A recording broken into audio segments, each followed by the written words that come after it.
अच्छा, ये जो डाटा हमें दिया गया है इसकी मदद से हम जो है वो अब कंट्रोल चार्ट बनाना जो है वो सीखेंगे कि कंट्रोल चार्ट कैसे बनाया जाता है एसपीएसएस में। उसके लिए हम एनालाइज का ऑप्शन लेंगे। एनालाइज में जाने के बाद हमारे पास यहाँ पे नीचे जो है वो कंट्रोल क्वालिटी कंट्रोल का ऑप्शन है। वहाँ से हम अगर राइट साइड पे मूव करते हैं तो कंट्रोल चार्ट्स का ऑप्शन आ जाता है। उसके बाद यहाँ पे हमने एक तो सेलेक्ट करना है कि हम कौन से टाइप का चार्ट जो है वो बनाएंगे। तो यहाँ पे एक्स बार चार्ट जो बाय डिफ़ॉल्ट पहले नंबर पर है इसको ही हम सेलेक्ट करेंगे। उसके बाद हमारे चूँकि ये केसेस जो हैं वो यूनिट्स नहीं हैं बल्कि ये सब ग्रुप्स की शक्ल में है, तो हमें ये सब ग्रुप्स वाला ऑप्शन जो है वो सिलेक्ट करना पड़ेगा। उसके बाद हम नेक्स्ट डिफ़ाइन का जब बटन प्रेस करेंगे तो यहाँ पे हमारे पास सबसे पहले वो पूछ रहा है सैम्पल्स अपने बताएं। तो सैम्पल्स में हमने ये जितने भी हमारे पास वेरिएबल्स हैं x1, x2, x3, x4, x5 इन तमाम को इस सैम्पल्स वाले ऑप्शन में जो है वो सिलेक्ट करना है।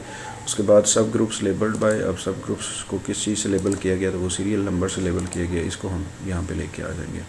उसके बाद बाकी जो हमारे नीचे वाले ऑप्शन हैं इनको हम नहीं छेड़ेंगे। टाइटल्स को छोड़ के हम जब ऑप्शंस में आते हैं तो ऑप्शन में हमने जो अपना कंट्रोल चार्ट बनाना है वो एक्स बार ±3 सिग्मा होता है। तो यहाँ पे नंबर ऑफ़ सिग्मास की वैल्यू 3 रहने देनी है। उसके बाद मिनिमम सब ग्रुप्स की जो तादाद है वो 2 भी हो सकती है, मिनिमम 2 होनी चाहिए, उससे ऊपर भी हो सकती है। तो हम यहाँ पे 5 लिख देंगे क्योंकि हमारे पास 5 सैम्पल्स हैं। उसके बाद हम कंटिन्यू का बटन प्रेस करेंगे। उसके बाद कंट्रोल रूल्स हैं यहाँ पे, तो हम इनको सारों को सिलेक्ट कर लेंगे। ये क्या है इनकी डिटेल में जाने की ज़रूरत नहीं है, आपने जस्ट सारों को सिलेक्ट कर लेना है। उसके बाद स्टैटिस्टिक्स में आएंगे तो हमें यहाँ पे कुछ भी करने की ज़रूरत नहीं है क्योंकि अपर और लोअर वो मांग रहा है, तो हमें उसकी ज़रूरत नहीं है, हम इसको कैंसिल कर देंगे। उसके बाद हमने क्या करना है, ओके वाला बटन जो है वो उसको प्रेस कर देना है। तो ओके वाला बटन प्रेस करने के बाद हमारे पास जो कंट्रोल चार्ट है इस पूरे प्रोसेस का वो यहाँ पे ये आ गया है। तो ये कंट्रोल चार्ट जो है ये मीन जो है स्कोर है, मीन का जो कंट्रोल चार्ट है वो है। तो इसमें जो ग्रीन जितने भी ग्रीन पॉइंट्स हैं ये हमारी लोअर क्लास लिमिट है और ये हमारी अपर क्लास लिमिट है, जबकि ये दरमियान में जो है वो हमारे पास कंट्रोल लिमिट है CL जो कि मीन के इक्वल होती है। तो इसमें यहाँ पे ये साइड पे उसने रूल वायलेशन की भी डिटेल बताई हुई है कि जहाँ जहाँ पे ग्रीन बटन हमें नज़र आ रहा है, डॉट नज़र आ रहा है, वहाँ पे तो कोई वायलेशन नहीं हो रही, लेकिन जहाँ पे ये रेड हमें साइन नज़र आ रहा है वहाँ पर रूल की वायलेशन हो रही है। तो हम देखें तो हमारा जो 23rd पॉइंट था वो रूल की वायलेशन कर रहे हैं।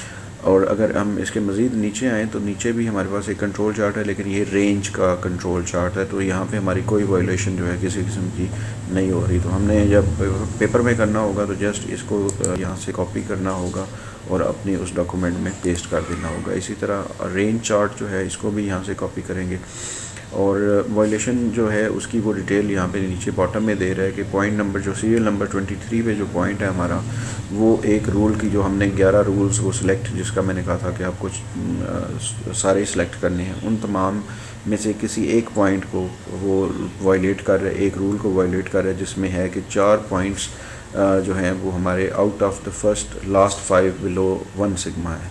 यानी ये जो है इसमें हम वो कह रहे हैं कि जो आपके पहले जो 4 पॉइंट्स हैं वो 1 सिग्मा जो हमारी है एक रेंज, उसमें से एक पॉइंट जो है वो उस लिमिट से बाहर जा रहा है।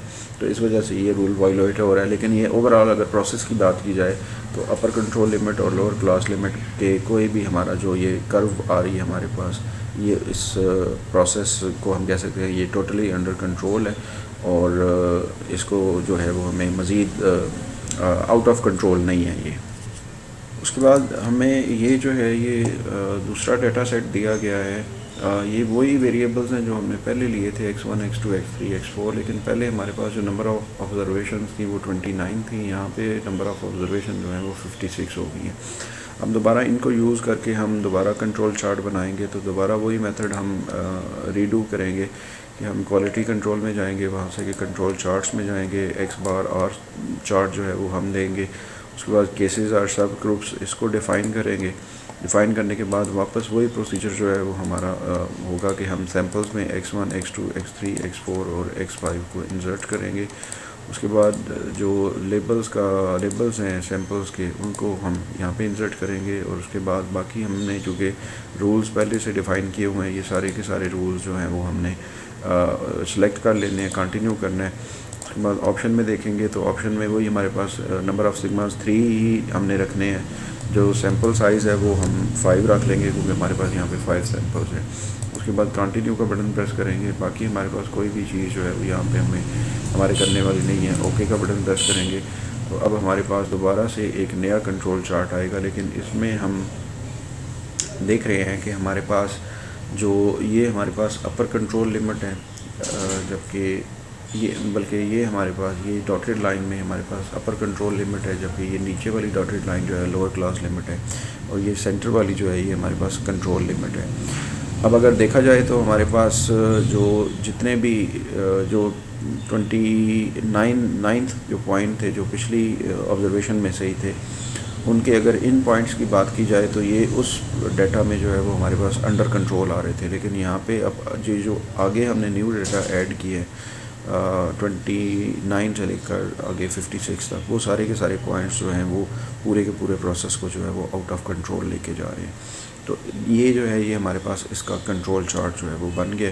इसको हमें पेपर में I think just copy paste करना होगा, यहाँ से कॉपी लेके उधर जाके पेस्ट करना होगा और बताना होगा कि प्रोसेस कंट्रोल में है या आउट ऑफ कंट्रोल है। इसके नीचे रेंज चार्ट दोबारा उसने बना के दिया हुआ है, और इसमें भी हमारे ये पॉइंट्स जो हैं वो कुछ हमें रेड कलर में नज़र आ रहे हैं, जिनका मतलब है कि ये कोई ना कोई कंडीशन जो हमने 11-12 कंडीशंस लगाई हैं उनमें से किसी कंडीशन को ये वायलेट कर रही हैं। आगे उसने सारी डिटेल दी हुई है कि क्योंकि हमारा जो ऊपर वाला ये वाला इसमें ज़्यादा हमें रेड पॉइंट्स नज़र आ रहे हैं, ज़्यादा वायलेशन नज़र आ रही हैं, तो इसलिए वो वायलेशंस की जितनी ज़्यादा डिटेल है वो ढेर सारी डिटेल यहाँ पे उसने मुकम्मल दी होगी। तो हमें वो डिटेल नहीं देखनी, हमने ओवरऑल प्रोसेस को देखना होता है कि क्या वो लोअर कंट्रोल लिमिट या अपर कंट्रोल लिमिट के अंदर है, तो वो हम कहेंगे कि इन कंट्रोल है, और अगर वो उन अपर क्लास लिमिट और लोअर क्लास लिमिट की से बाहर जा रहा है तो हम कहेंगे कि ये प्रोसेस जो है वो आउट ऑफ कंट्रोल है।